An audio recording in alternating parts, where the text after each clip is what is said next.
Hi guys, welcome to my channel. అందరు ఎలా ఉన్నారు? బాగున్నారా? నేను కూడా చాలా బాగున్నానండి. బ్యాచిలర్స్ అయినా బిగినర్స్ అయినా ఈజీగా చేసుకునే chicken biryani one pot recipe ఎలా చేయాలో చూద్దామా?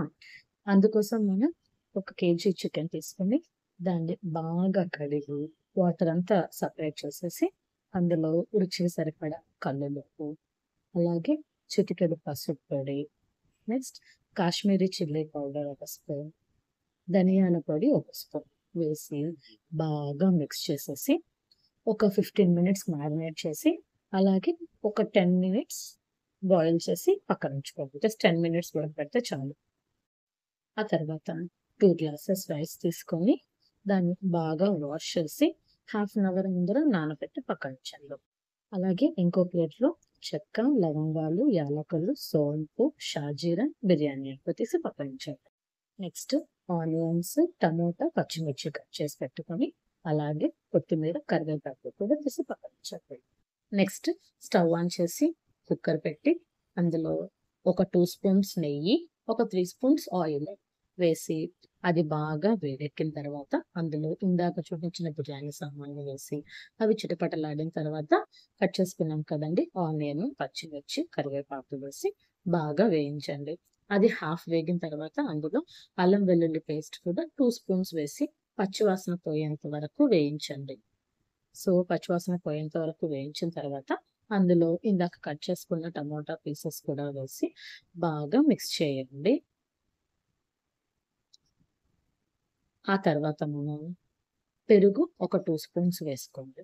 పెరుగు వేసామంటే ఏమైనా స్పైసెస్ ఎక్కువైతే అన్నిటిని బ్యాలెన్స్ చేస్తుంది.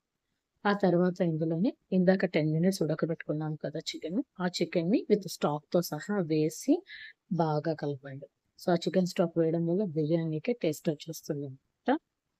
సో, బాగా మిక్స్ చేసిన తర్వాత మనం 2 గ్లాసెస్ రైస్ తీసుకున్నాం కదండీ! దానికి 4 గ్లాసెస్ వాటర్ పోయాలి. ఇక్కడ నేను normal Sona Masoori rice use చేస్తున్నాను కాబట్టి 2 గ్లాసెస్‌కి 4 గ్లాసెస్ అనమాట. అందులో రుచికి సరిపడా కల్లులుప్పు వేసి బాగా మిక్స్ చేసి మూత పెట్టి ఎసురు కాగేంత వరకు వెయిట్ చేయండి. సో, ఒక 5 మినిట్స్‌కి ఎసురు ఇలా కాగిందనమాట. ఇలా ఎసురు కాగిన తర్వాత అందులో ఇంతకుముందు నానబెట్టుకున్న బియ్యాన్ని వేసి బాగా కింద నుంచి పై వరకు మొత్తం కలిసేలాగా మిక్స్ చేయండి. ఫైనల్‌గా కొత్తిమీర చల్లేసి కుక్కర్ మూత పెట్టేసి విజిల్ పెట్టి ఒక 3 విజిల్స్ హై ఫ్లేమ్‌లో రానివ్వండి. సో, 3 విజిల్స్ హై ఫ్లేమ్‌లో వచ్చాక స్టవ్ ఆన్ చేసి ఒక 5 మినిట్స్ అలాగే ఉంచేసేయండి. విజిల్ అంతా పోయిన తర్వాత ఆ 5 మినిట్స్ తర్వాత మూత ఓపెన్ చేసి చూసామంటే అంతే అండి. Tasty chicken biryani ready. చాలా సింపుల్‌గా ఉంది కదా! బ్యాచిలర్స్ కానీ, వంట కొత్తగా స్టార్ట్ చేసేవాళ్ళు కానీ చాలా ఈజీగా చేసేయొచ్చండి ఈ బిర్యానీ. ఈ వీడియో గనుక మీకు నచ్చినట్లయితే లైక్ చేయండి. అలాగే నా ఛానెల్‌ని ఫస్ట్ టైమ్ చూస్తున్నట్లయితే సబ్స్క్రైబ్ చేసుకోండి. Thank you for watching. By by.